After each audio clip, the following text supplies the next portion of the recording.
दोस्तों, आज मेरे वीडियो का विषय है न्यूटन के गति का पहला नियम। न्यूटन के गति के पहले नियम का प्रयोग हम अपने जीवन में भी कर सकते हैं। न्यूटन का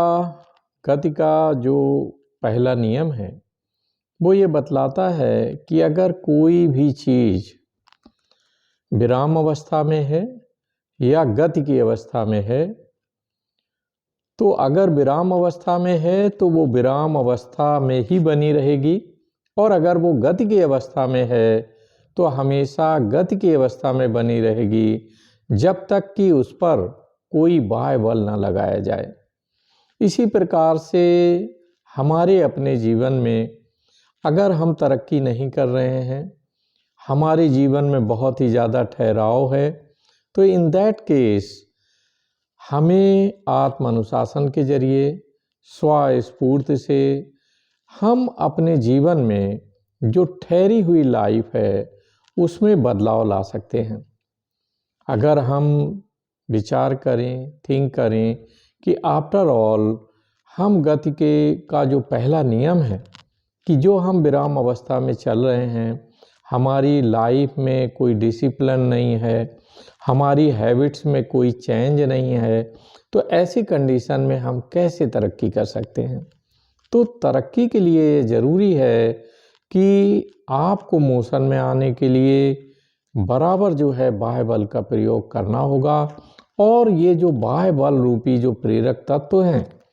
आप महान लोगों की पुस्तकों को पढ़ें, उनसे आपको प्रेरणा मिलेगी।